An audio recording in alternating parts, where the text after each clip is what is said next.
Now, we are considering the one another passages of the New Testament. We began by looking at the weight of the testimony that the New Testament gives us of our one another responsibilities. We looked carefully at John 13, where our Lord says, love one another. We gave a little bit more attention to Hebrews 3, exhort one another, while it is called today. And then I simply quoted a string of one another texts, and I quoted only about half of what the New Testament actually contains. And then in our previous hour, we began to discuss together barriers to our actually following the Bible's call that we live as members one of another. The Bible is clear. We have this responsibility. We're to be engaged intimately with one another, especially with those to whom we are directly joined in the same church fellowship. But it doesn't happen automatically because there are barriers to our actually doing this. And I gave you two of those barriers. One, our inherited autonomy from Adam and Eve. What happened in the Garden of Eden in disrupting the relationship of our first parents. That horrible ripple has gone out into all of human history and into all of human relationships. And so there is still the plague of Eden that follows us even into these areas of our responsibility. And then I said that we are hindered in carrying out the one another passages by our national heritage of individualism.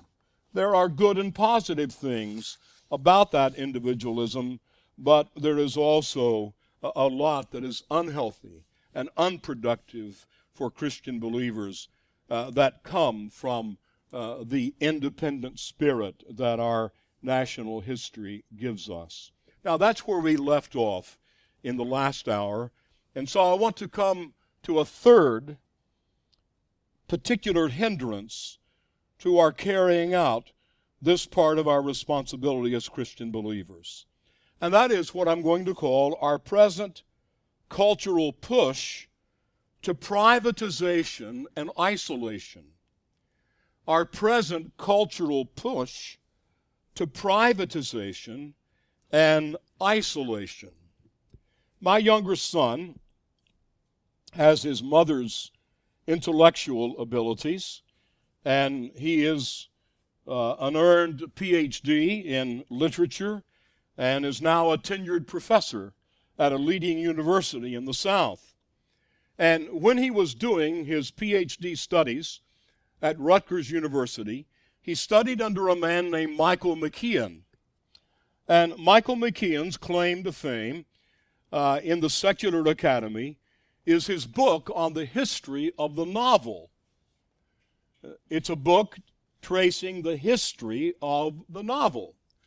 Now, probably most of us haven't really thought a whole lot about the history of the novel, but there's a significant thing that Michael McKeon demonstrates. He demonstrates that with the publication of novels, with the publication of these stories, where a world is virtually created, where there are characters that you get to know, and places where those characters take you, that when you read a novel, or when people started reading a novel, for the first time in human history, they entered a privatized world. In other words, they could be sitting in the family room, and in early England, when novels were first published, people were sitting in one room as families, and there was a fire burning to keep that one room warm for the family. But a woman or a man or a young person could sit there with the family and begin to read this story and enter the story. Not a true story, granted, a story that has come from the imagination of the novelist, but yet a story that has a beginning and a flow and a purpose. And so you could have this very privatized experience. sitting there in the same room with your family. But my friends, what's happened today? Do we have young people sitting around the family room with the fire burning, reading a book? Reading, let's say, Christian fiction. Although, most Christian fiction is bad. And I don't mean bad evil, I just mean badly written. But there's some good stuff.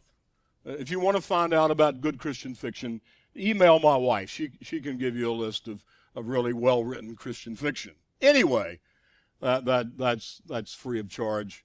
That's a throwaway. What goes on in our day?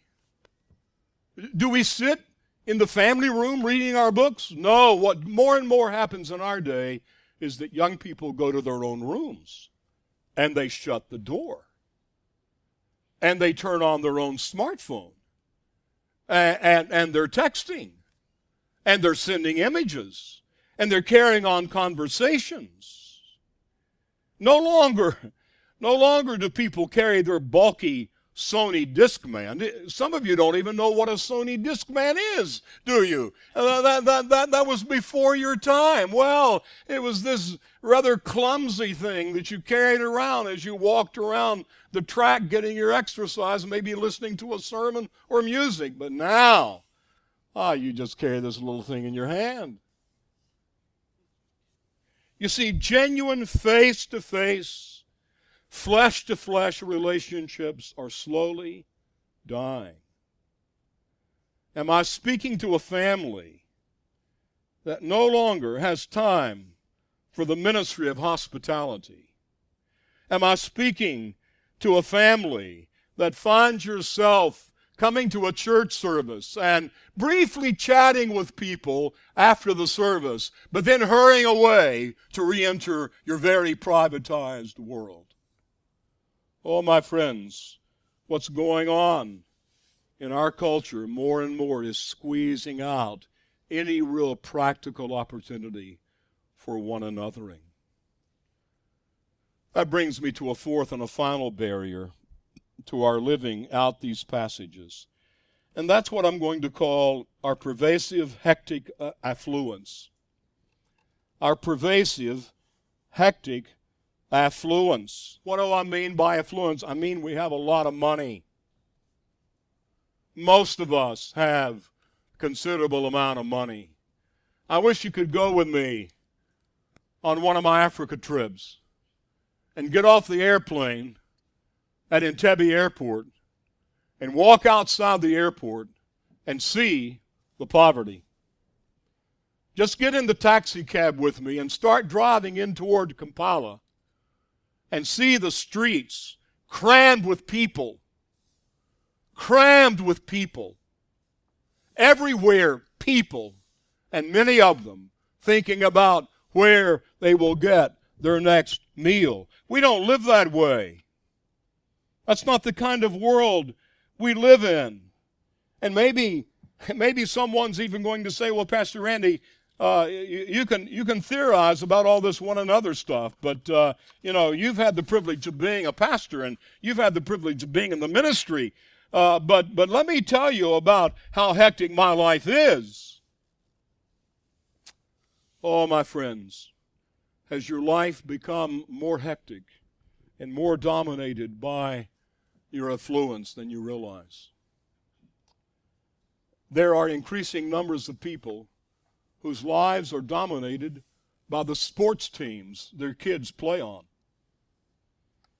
I'm not against that. Please don't say Randy Pizzino said none of our children should ever play soccer. I'm not saying that at all. But I am saying when you start to involve your children in athletic activity, you'd better be wise.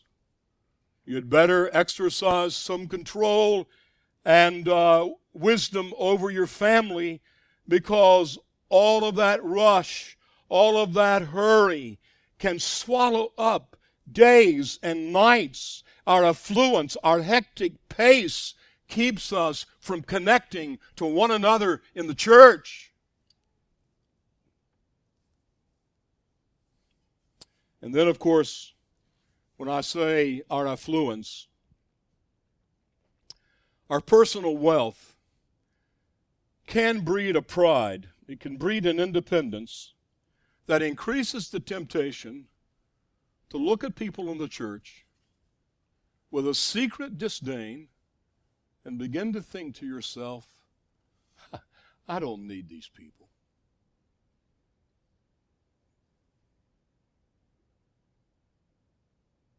Anyone ever have that kind of reaction come to mind and heart? Anyone ever find that beginning to turn in their hearts? You don't say it, you don't speak it out loud, but you're interacting with someone in church and you realize you're not connecting very well, and they're not very pleasant, and they have this strange personality that is not appealing. About 1 year ago, no, less than a year ago, a man walked in to the church where my wife and I are members. He walked in, and this man had been a member of the congregation that I pastored at one time. And my wife, in her faithfulness to me, she had seen the man and his wife show up in the church where we're now members, and on our way home that morning, Julie said, Randy, did you speak to so-and-so? I said, I did not. Randy, you're going to have to deal with your attitude. I know why you didn't want to speak to him. I understand why you didn't want to speak to him, but he's a Christian brother. And the next Lord's Day, I deliberately approached that man and stuck out my hand and said, I'm glad to see you. Now, I was telling the truth. I didn't say this is the happiest moment of the whole year for me, but I was sincere. I was sincere when I said, I'm glad to see you. How are you doing? And you know what that man looked at me and said? He said, I'm not doing very well. I miss the pastoral ministry of Randy Pizzino.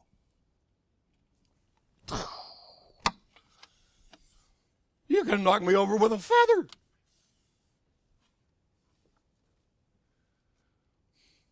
I mean, we have these odd people. The Lord Jesus Christ doesn't build his church with everybody that we really like and connect conveniently to. He saves some very different kinds of people. And he brings some of them to our church. Let's put away that temptation to say, I don't really need these people.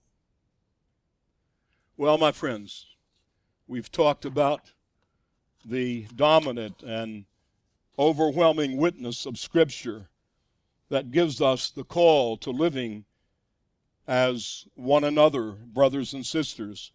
We've talked about some of the hindrances to our living this way. Now, thirdly, I want us to come to really what is the most important part of our consideration.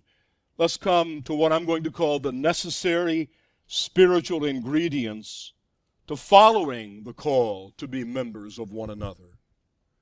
We've looked at how pervasive this call is in the whole New Testament. We've talked about some of the things that hinder our obeying this call, but now the necessary spiritual ingredients to following the call to be members one of another. You see, this doesn't happen automatically. It doesn't happen because we're nice. The following of this call grows out of certain key principles that the grace of God works in our lives. And I want to give you 4 of those ingredients. Number 1, there is humility. There is humility. What is humility? Well, let me say it's not a morose, miserable, doubting hesitation toward life and toward God himself. Humility is not pretending that you don't possess certain gifts that maybe you do possess. Let me illustrate this with a made-up story about 2 guys. I'm going to call them Sam and Bill, all right? Sam has been a Christian for 25 years. He's been in a healthy church. He's studied his Bible completely. Bill has been a Christian for 6 months. And they meet one day to have fellowship, and they have their Bibles with them. And Sam must be humble, right? Sam is the older Christian. He must be humble. Bill is the younger Christian. Both of them must be humble toward one another. But how does Sam demonstrate his humility? They open the Bible, and does Bill say, "Oh, Sam," or pardon me, does Sam say, "Bill, who am I to explain this passage to you? You give me your insights. What have you discerned about this passage in the 6 months of your Christian life?" Is that humility? No, my friends. That's a fake humility.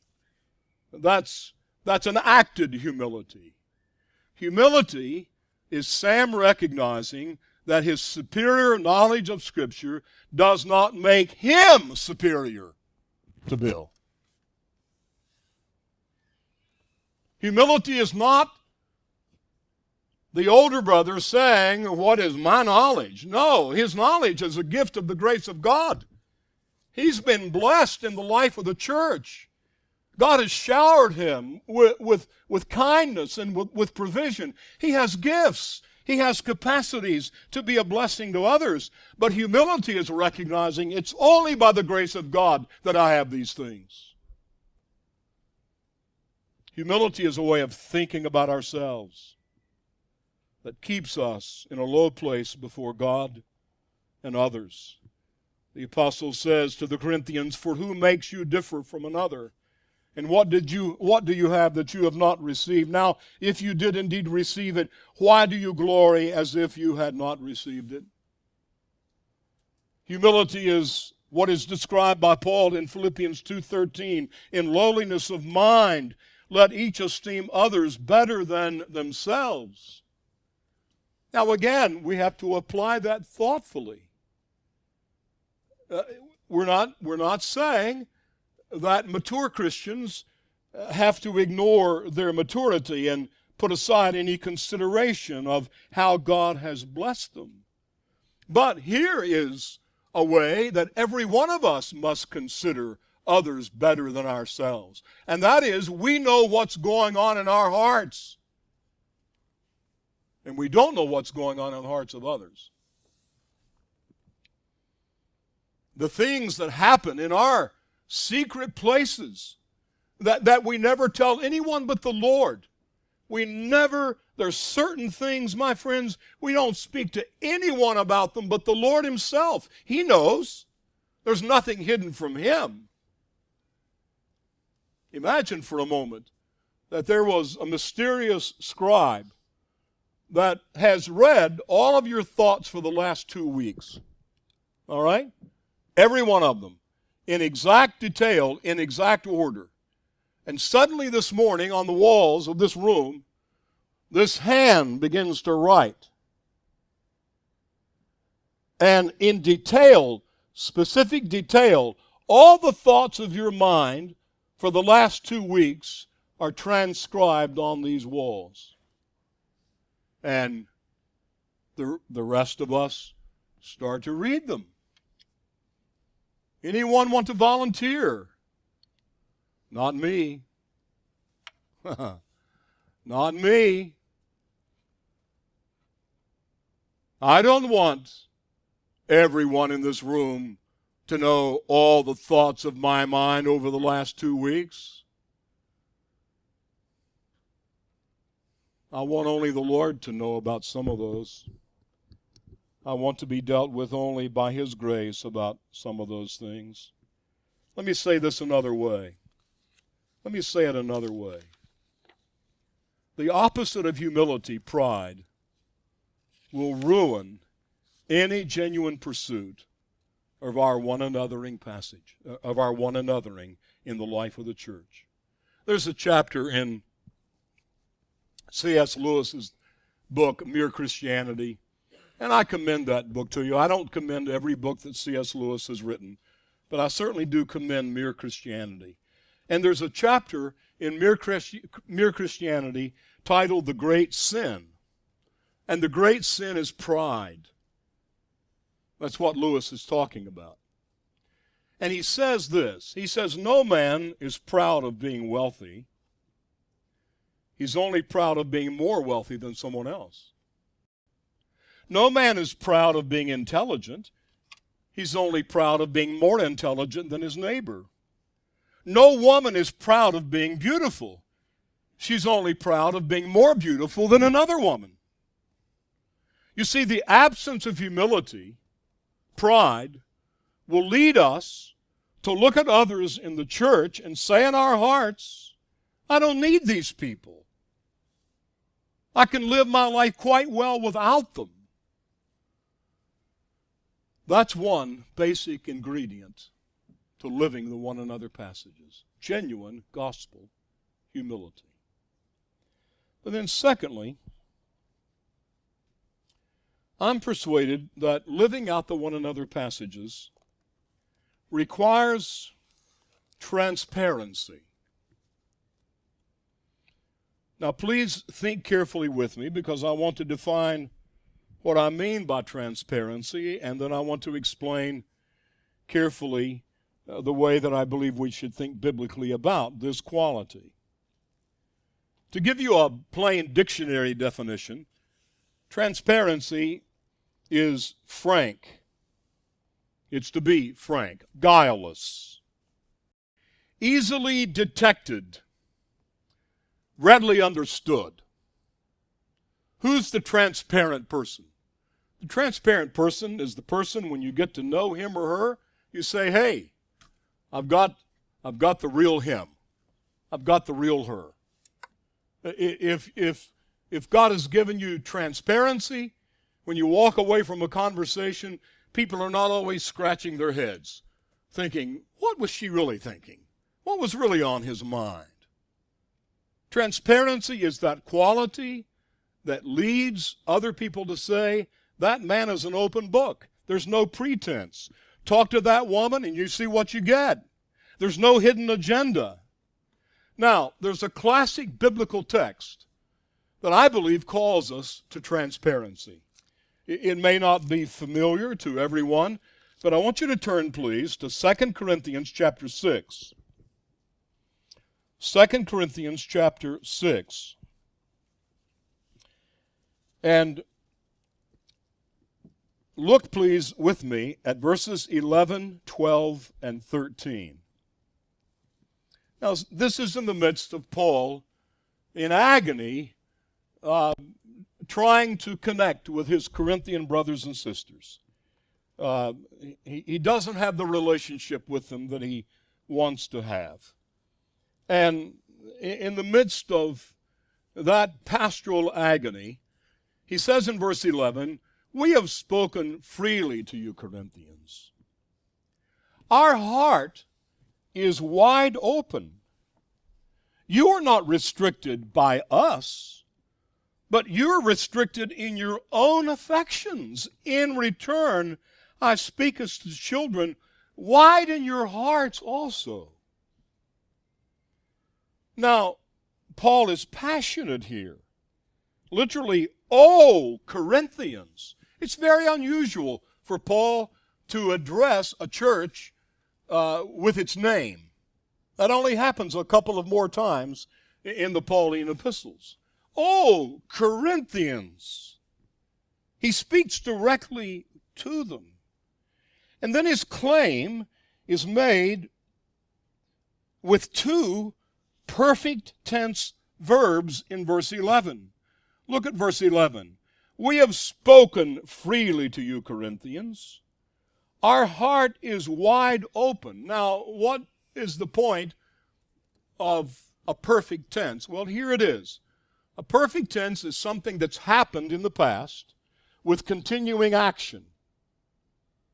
It's already happened, but it didn't, whatever the thing was that happened, it didn't stay there. It happened in the past and it's continuing. That's the idea. And so what Paul is saying is this. We have spoken freely to you, and we're still speaking that way. Our hearts have been wide open to you, and they're still open to you. You see, Paul isn't saying, now I've been open with you in the past. I mean, I've really given you the opportunity to respond to me, but you haven't done it, so I'm shutting down. No, he's saying, I've opened up to you, and I'm still open. But then Paul makes an accusation. Verse 12. You're not restricted by us, but you're restricted in your own affections. We have opened our hearts. You haven't done that. You haven't opened your hearts to us. And then he makes a plea earnestly. I speak as to children. Widen your hearts to us also. Please, with urgency, Paul says, open your hearts to us. So, my friends, what is biblical transparency? Biblical transparency is that openness of heart to others that is rooted in genuine love and expresses itself in truthful, open, edifying use of words. It's a sincere openness of heart to others. It's truthful, and it manifests itself, it communicates itself in the proper use of words. Transparency is not that shallow, unthinking, excessive use of words that's always ready to tell other people exactly what you're thinking. Don't say to yourself, well, I'm transparent because, boy, when I got something on my mind, I just tell people. That's not necessarily transparency. That may be a boorishness that really calls for you being less vocal at times.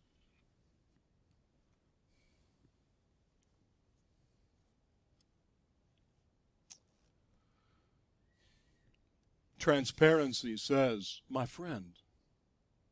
It says, brother, sister, I love you.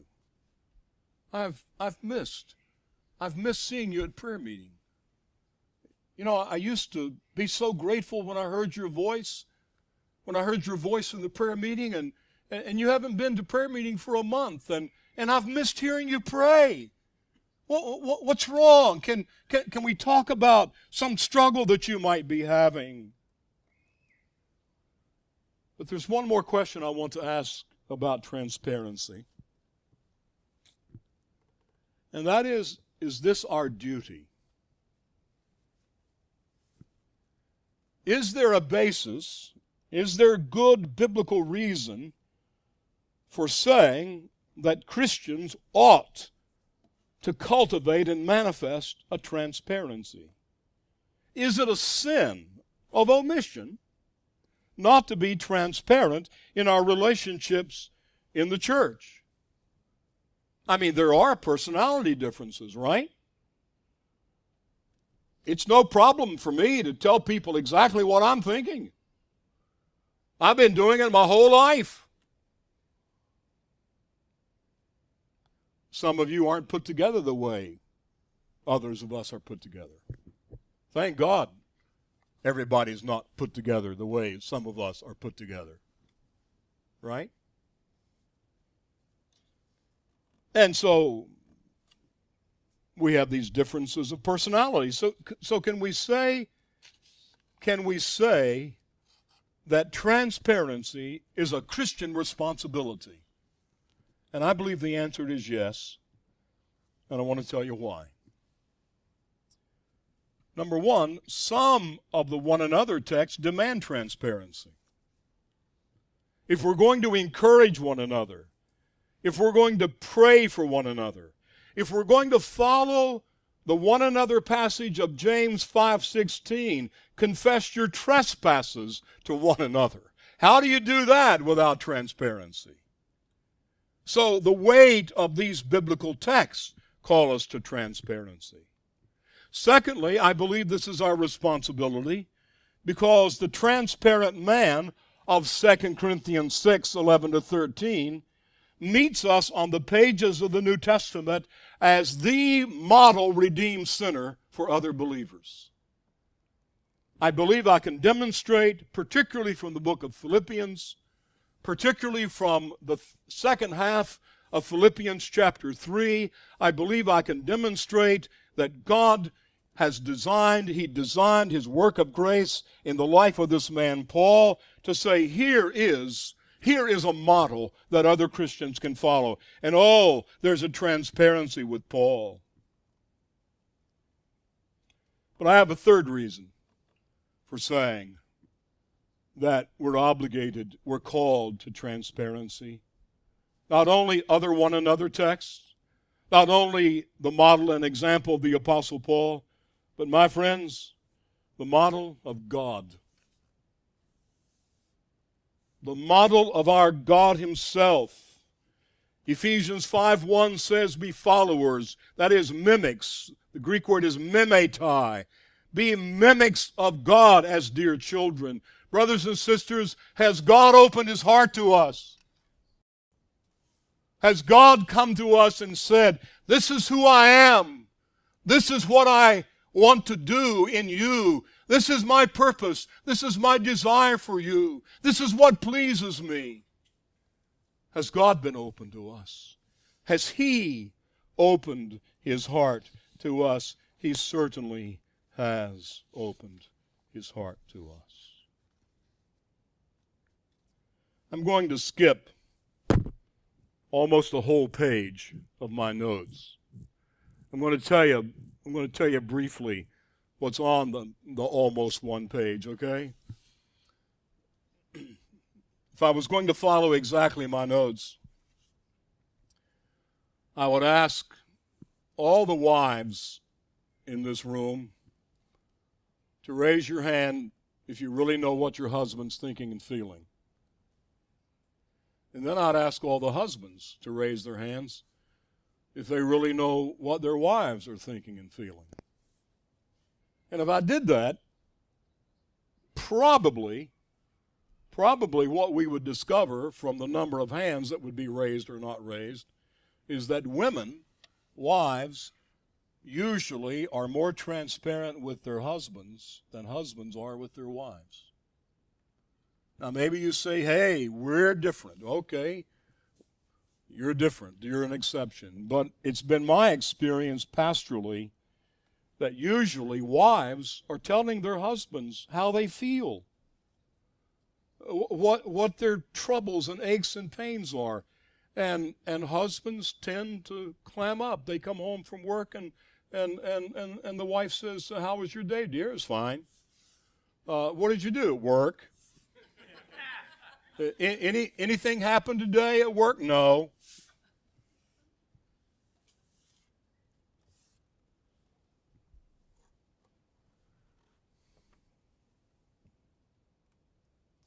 Well, our call to live as members one of another requires humility, it requires transparency, it requires spiritual zeal.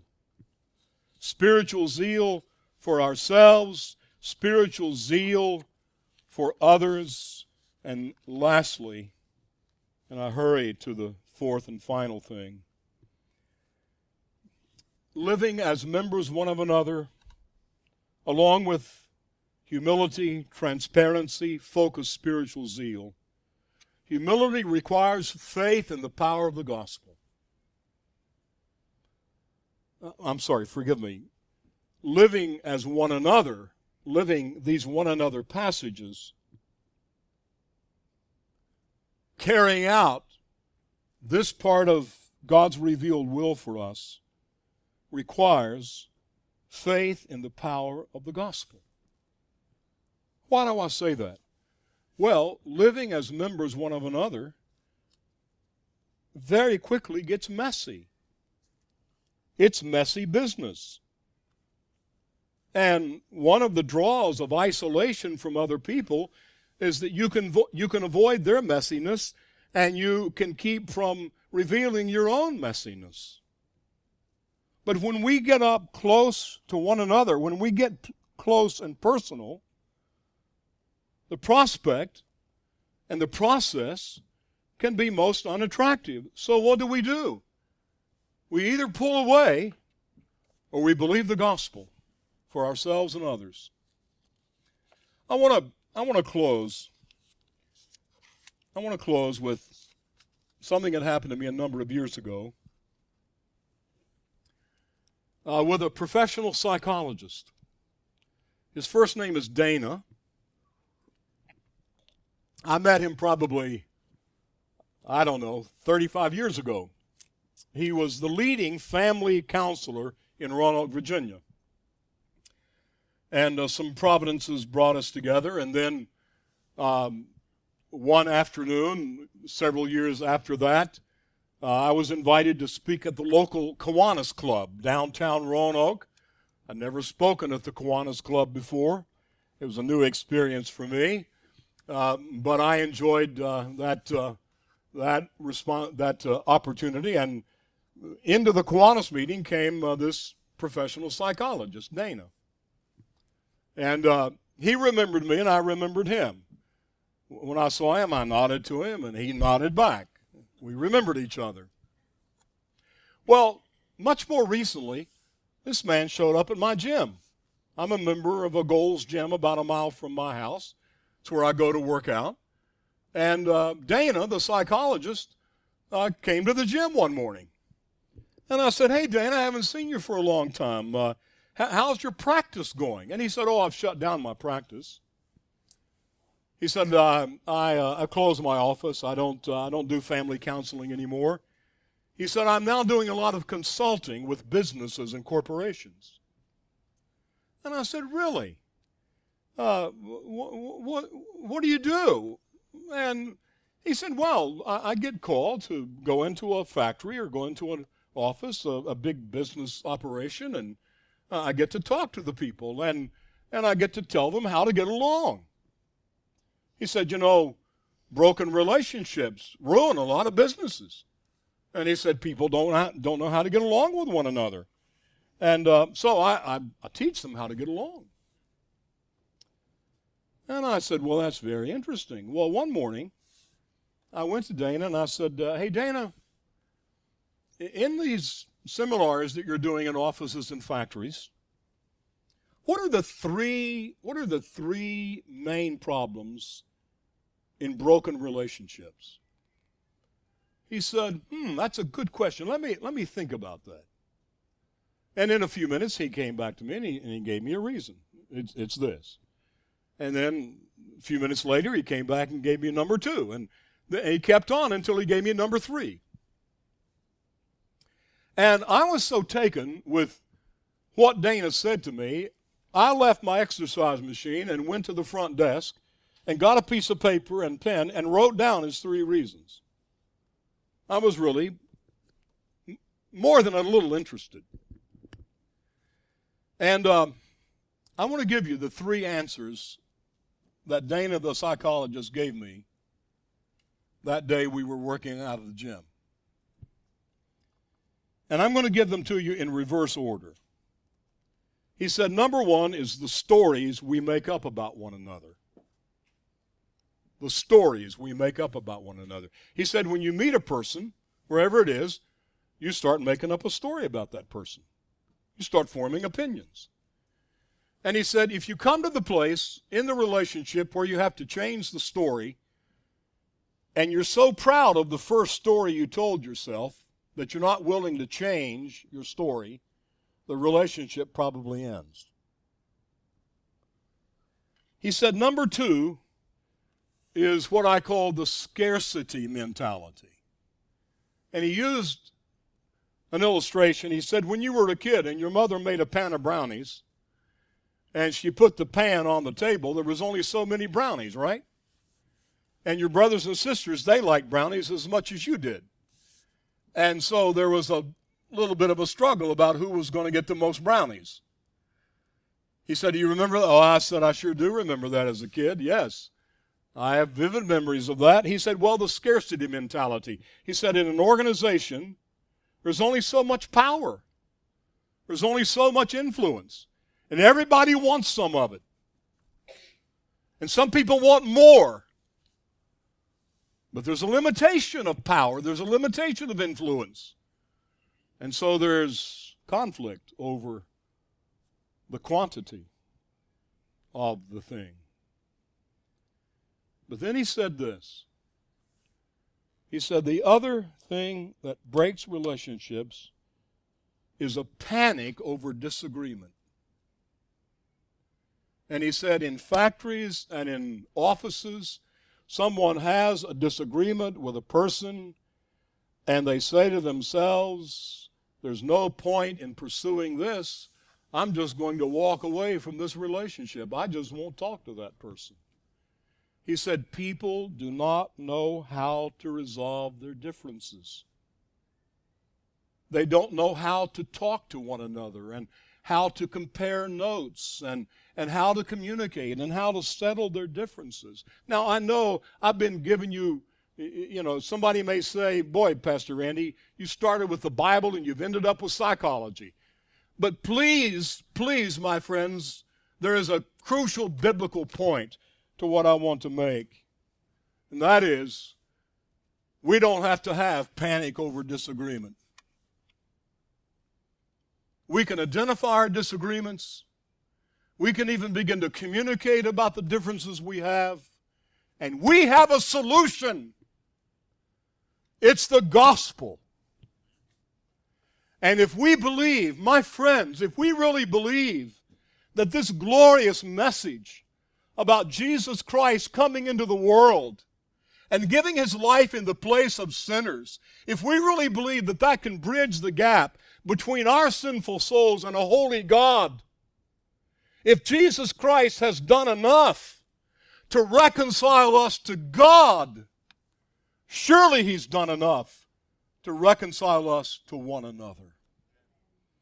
Whatever gap there may be between me and you, whatever gap there may be between you and the church member that you haven't spoken to for a couple of weeks, whatever the distance may be, it's not as great as the distance that existed between a mighty and holy God and your needy soul.